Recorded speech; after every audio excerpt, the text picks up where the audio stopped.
Pleased to welcome back to the program at-large Councilor, City Council President Anne Mahoney to update us on the April 27th City Council meeting. Hi, Anne. How you doing, Joe? Doing well, thank you. It was a busy night. It was a busy night. It's another beautiful day today. So it's the meetings are flying. We're already at the end of April. Our next one will be in May. That's crazy. So That's right. Well, the next one's the budget presentation, of it course. certainly is. Yep. Yeah, Mhm. so that'll be a big one. But last night Yeah. was big. It started with the Finance Committee, right? Yep, it did. We started actually with the utilities. They did a utilities for grant locations for 50 Hancock Street and Newcomb Street and 78 McGrath Highway. They did get passed in the final thing. Then we also did we had a finance meeting at 6:35, just going over the establishing safeguards for reserve protections and fiscal transparency. Council UN had a couple of additions to that, so this will have to be re-advertised. And it's just really trying to put a little bit more teeth into the resolve, which they did all of her pieces passed. I don't have them right in front of me, but I did want to mention that because we couldn't take it out of committee last night because we'll have to re-advertise. So that'll probably be the middle of May when that will come out. And Okay. then Are we you moved. okay with those amendments, Anne? Because I know this is your Yep, ordinance. I was actually. I mean, I'm in favor of anything that's going to be able to show more reporting, and that's pretty much what she was saying. She just wanted, reports and failure. If there's a failure, like basically, if something gets done, we get notified. If something doesn't get done, we get notified, and it gets put on the agenda. And it just kind of is it's. Some people were not in favor of it, and some people were. And in the end, I think all four pieces passed. And listen, I think when we were all working together and people have something that they think might actually help, we can put it there. If it doesn't, you can always go back into an ordinance and remove something. But, That's right. it's really truly about we're looking at the finances of the city of Quincy, and we're not looking for it just for the next year. We want to look at it for the next decade to the next generation of people who are going to be here. Yeah. Leave it in a good place. Would this ordinance require approval from the mayor? I believe it would. It's funny because most of the things that are in this ordinance are already in his policy, but they're not acting on that policy right now. And a policy is just a policy, and an ordinance is the rule. So we want to back it up with the ordinance just to be able to start building those safeguards back into our financial well-being in the city of Quincy. Okay, so that stays in Finance Committee for the time being. Yep, it's fine. It's going to be for the time being. Okay. Then we moved into the regular council meeting, and we had our residents public forum. And I think we had about, I want to say it was a good half an hour of people coming up. Many people were coming up in regards to the resolution enabling the climate change for the Superfund. And that did also get talked about later. Several people came up in regards to financing of the city and transparency and concerns of making sure that we're careful about how we enter into that budget to, take into consideration, because we don't want to go back to the days that we don't have, foreign language studies in the schools or different things. And so they're just letting us know that, some people wanted to let us know, like, we have really good things that we offer in the city of Quincy. Let's be careful that we don't lose those things. I don't think anybody in the city council wants to lose any of the great services that we have, but we just want to make sure that we're also paying attention to our debt service lines and our stabilization accounts. Those are the important things, because without those, we could lose much more than just foreign language. Okay, very good. So is this open public comment period working out the way you'd envisioned it to work out? It is actually. I Yeah. mean, I really do believe that it gives us an opportunity to hear people both in the positive and the negative. And what's important about that is, as a counselor, you are always trying to strive to commit to make sure that you're reaching the needs of all of your constituents. And without having that feedback, you may not be able to do that, or you'll think you're doing that, but you're not really taking into consideration what people are saying. It doesn't mean it's going to change your vote on something, but at least you're hearing different perspectives about different things. So I think that's an important thing. And it also gives your residents an opportunity to come up and talk to us directly about what their concerns are, whether it's, again, falling in the line of what you think is the right direction to go in or not. It works both ways, and that's called democracy. We want to hear from people so that we can make the best choices we can for the residents of the city of Quincy. Okay, very good. Yeah. So from there, we moved on to, there was a presentation for the CPA, and I don't want to mess up this gentleman's name. It was Stuart Saganor that came to present for the introduction of the CPA for the city council. And I thought this was a great presentation just because there's a lot of new councilors on the board.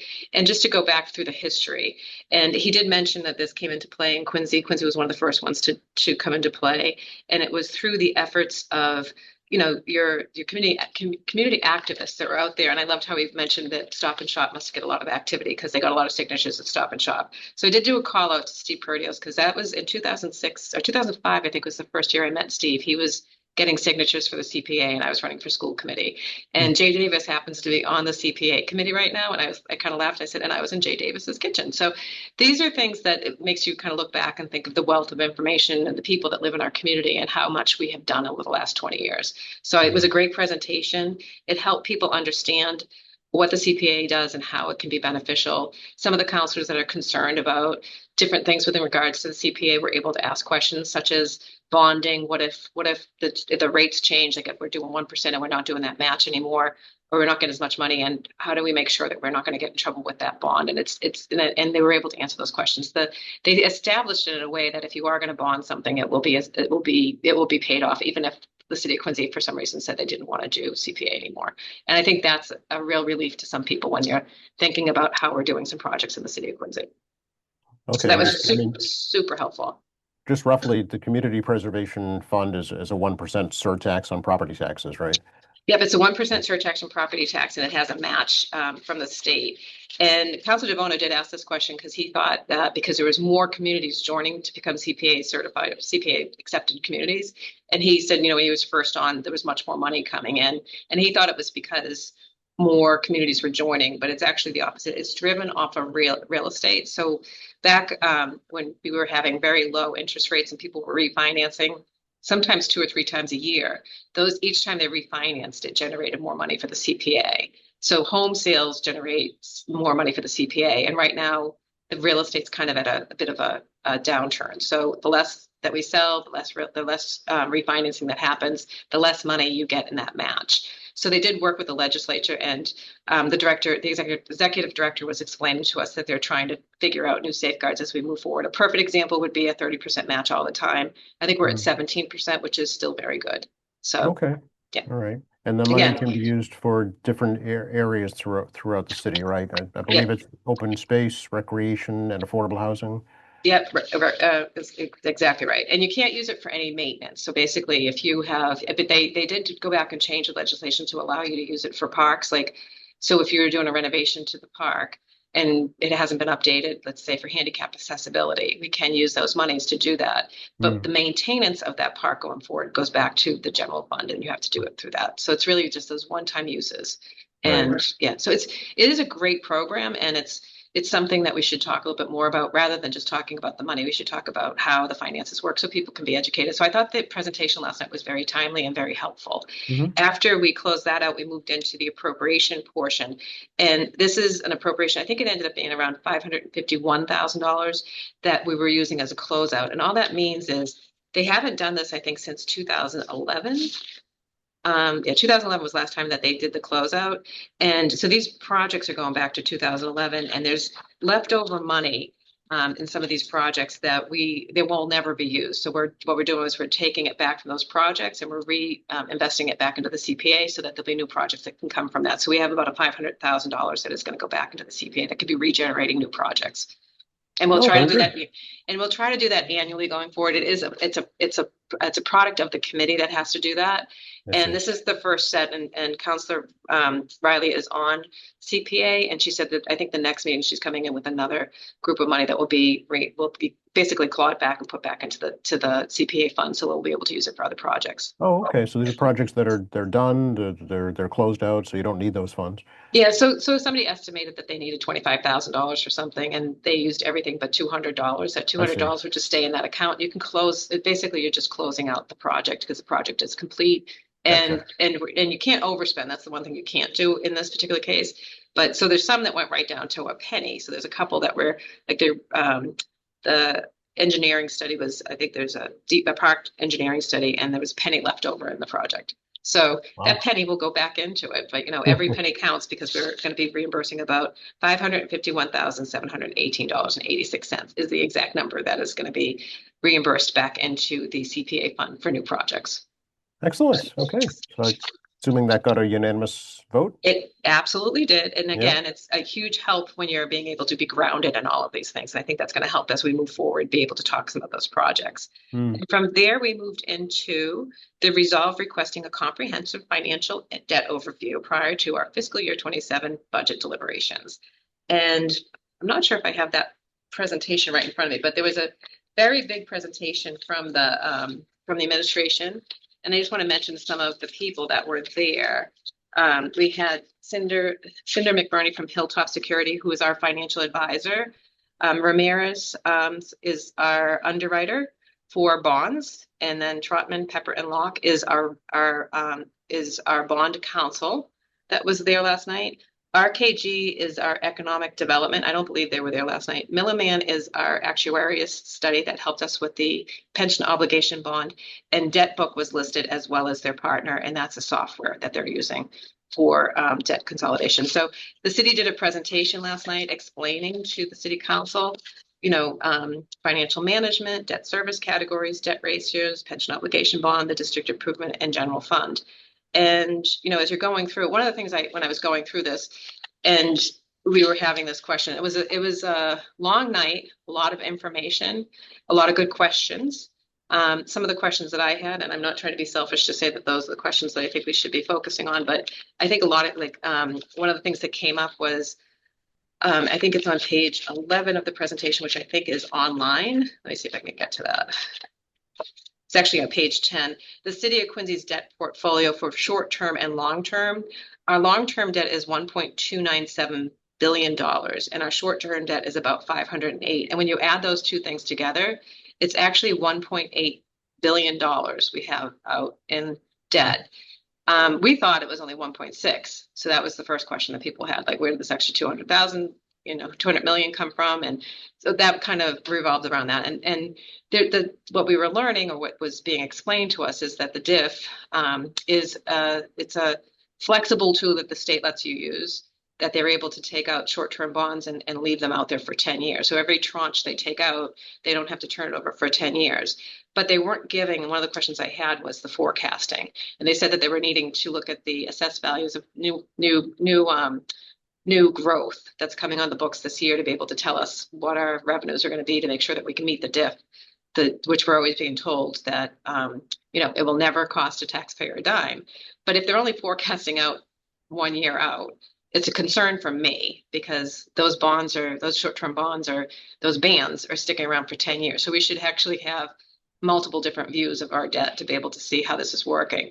And then another thing that got brought up was, when I was looking at it, we actually have a 15-year debt cliff, which is what I'm calling a debt cliff. For the next 15 years until 2040, we're going to be averaging around $90 million of debt service payments that we'll have to pay for the city of Quincy, which is a lot of money.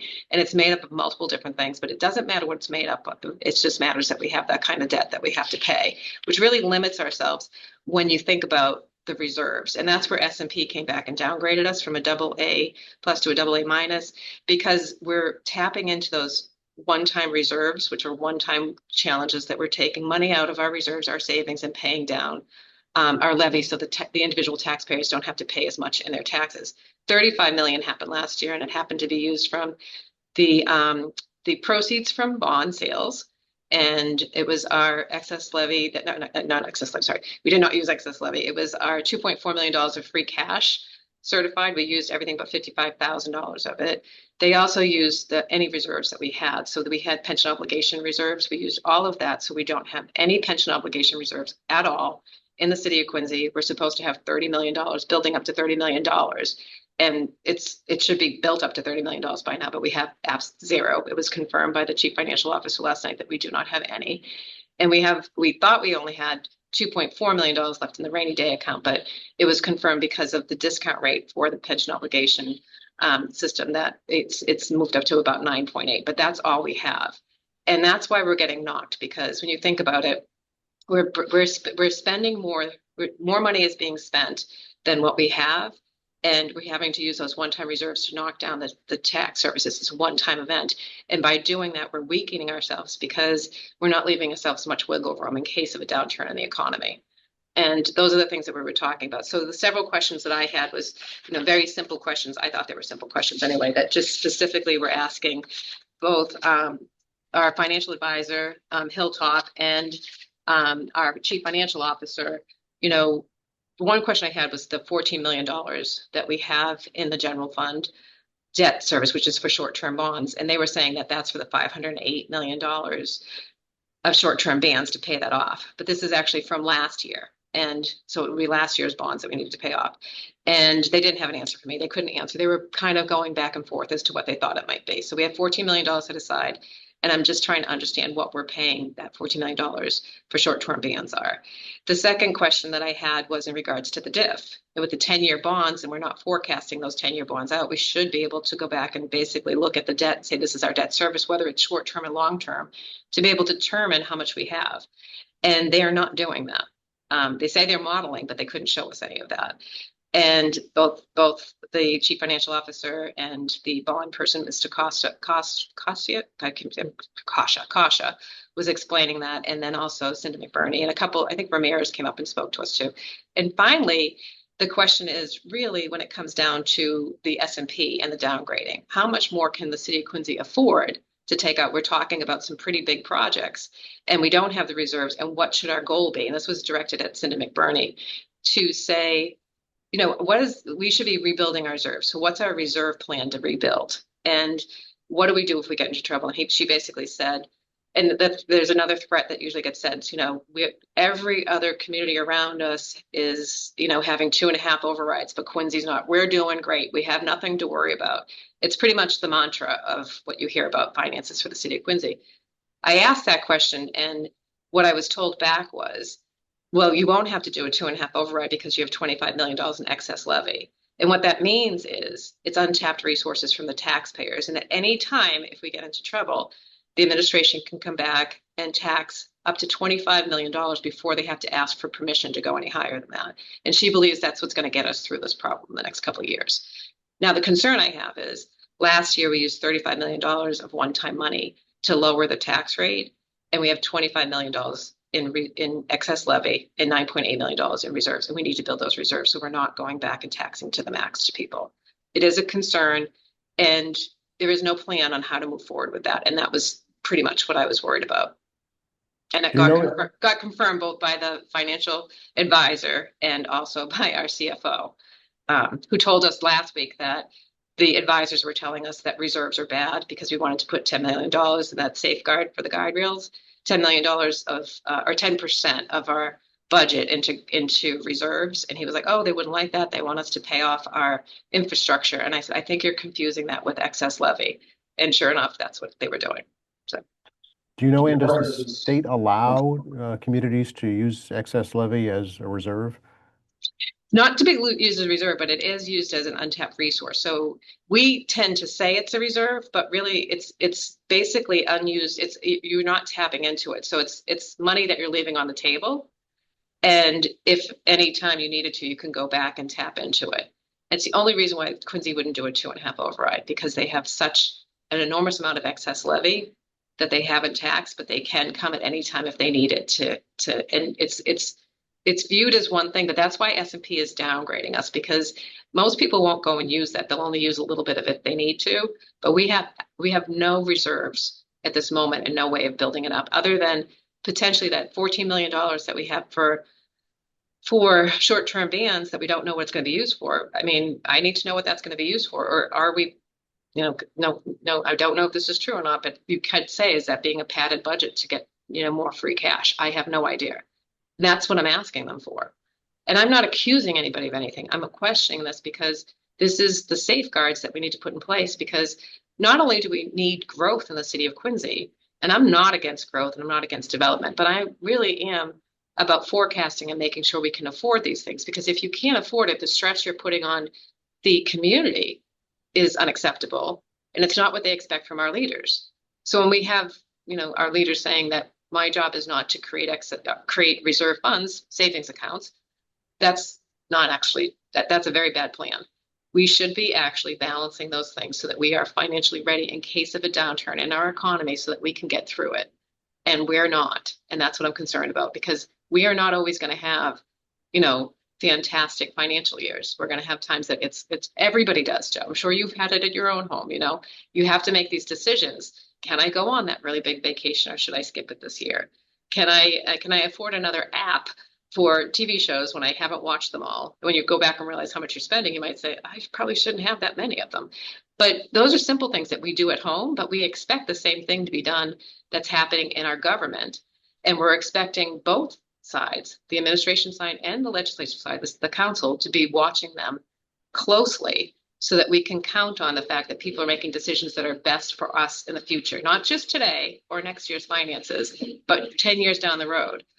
I'm not sure if my kids will ever be able to afford to live in Quincy. A lot of people are in the same boat. That was never the case before. That's not individual to Quincy. That's happening throughout our whole state, but it doesn't mean it should be less of a thing that we should be looking at to make sure that we're financially balancing our future. So how was it left last night, Ann? There were a lot of unanswered questions. That 5-year, I asked, should we have a 5-year forecast for it? Sounds like we should. Sounds like they say they have it. It will be interesting to see whether or not we do. And then, we'll go from there. The meeting was informative. I think we all had questions. And at the end of the day, I think we have a lot of work ahead of us to really shore up the sense that we're going in the right direction.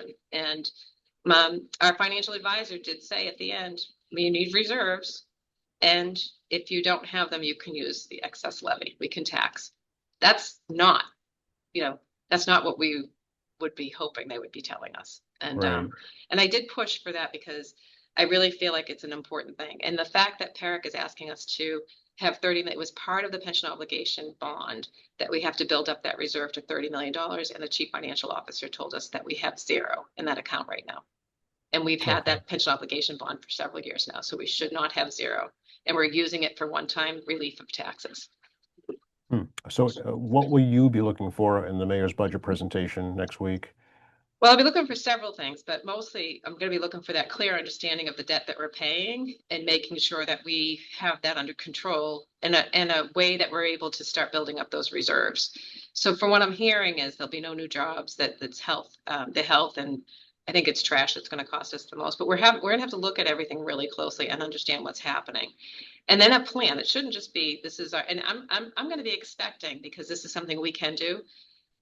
And the thing that we should be able to do is, while we're doing this, we should be able to figure out what that tax burden is going to be for our taxes in the fall that they set, because you should have a pretty good idea of what's coming down. Now, there can be things that cut at the federal or state level, but you have an idea. Your cherry sheet numbers are out. You should have an idea of what your budget's going to be and where you're going to have to go for those taxes. It shouldn't be, here's the budget, it's gone up exponential percentages and we'll figure out the taxes in the fall. That's not good planning.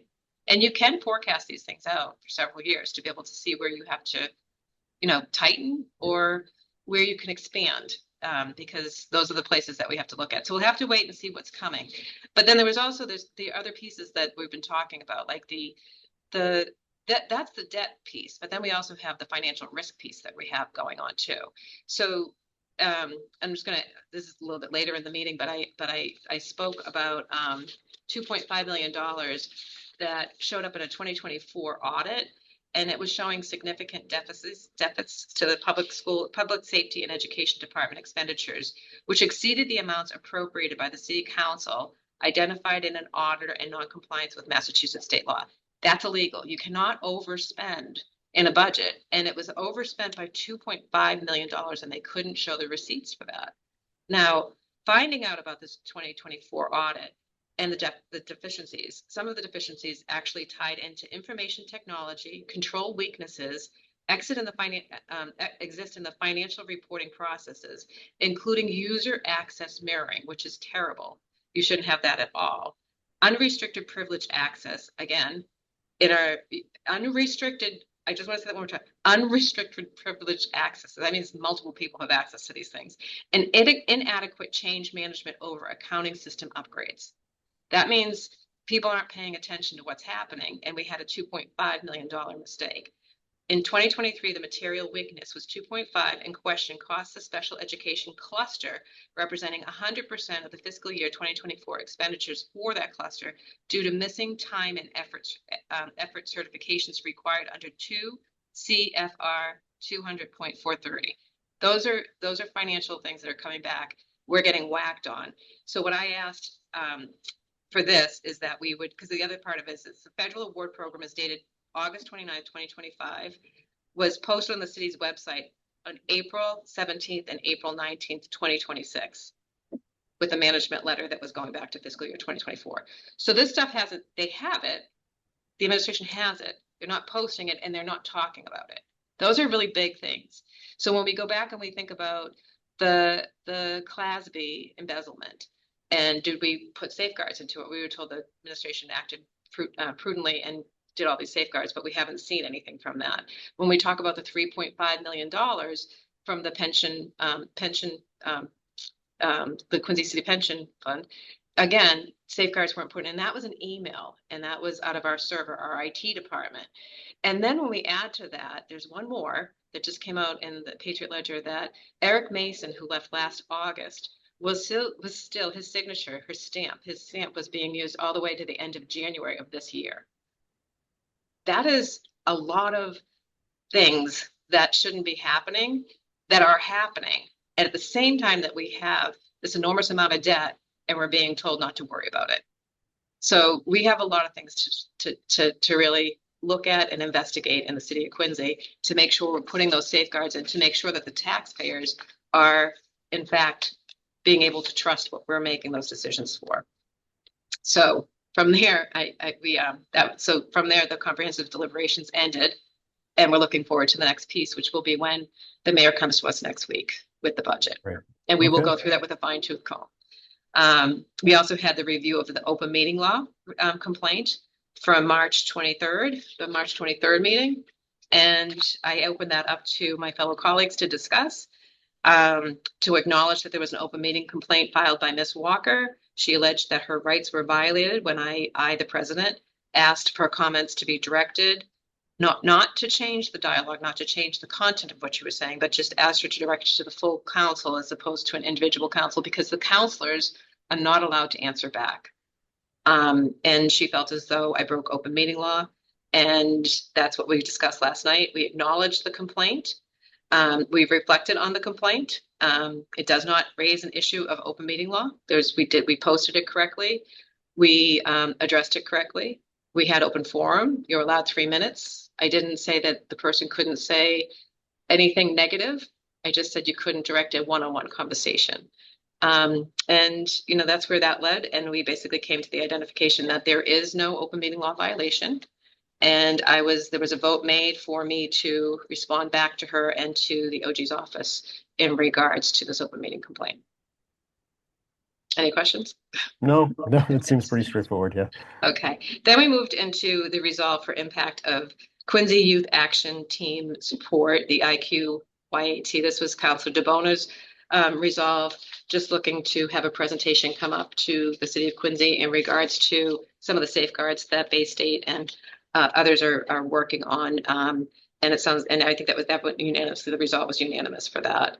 And then we had the fiscal year 2024 audit findings, the reports on federal awards program, which I just discussed. And I discussed it because it's also part of the big financial picture, right? Those safeguards we're talking about, making sure that we have secure finances and we have due diligence of checking and verifying and auditing.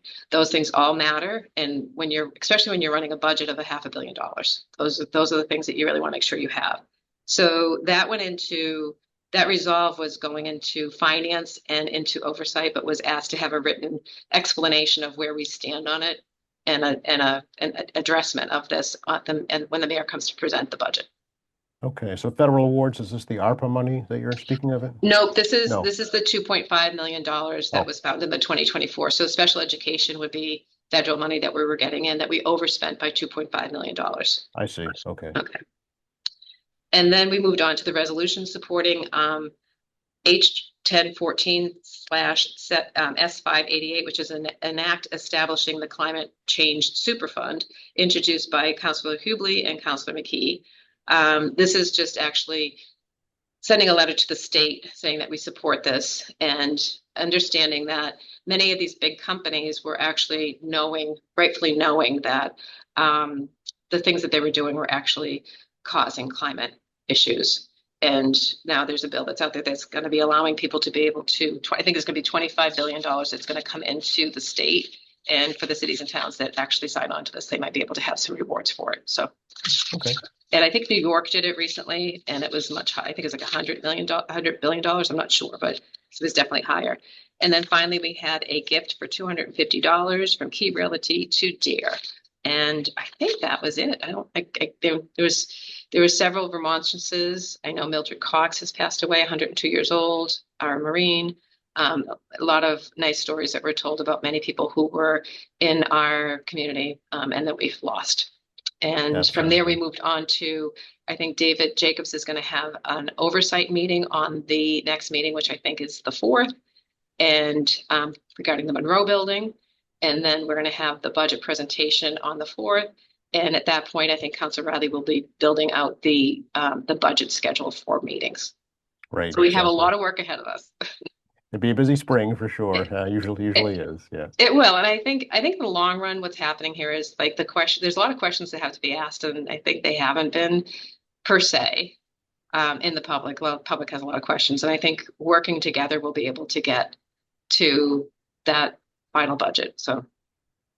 All right. We'll catch up on the 5th if that's okay. That sounds perfect.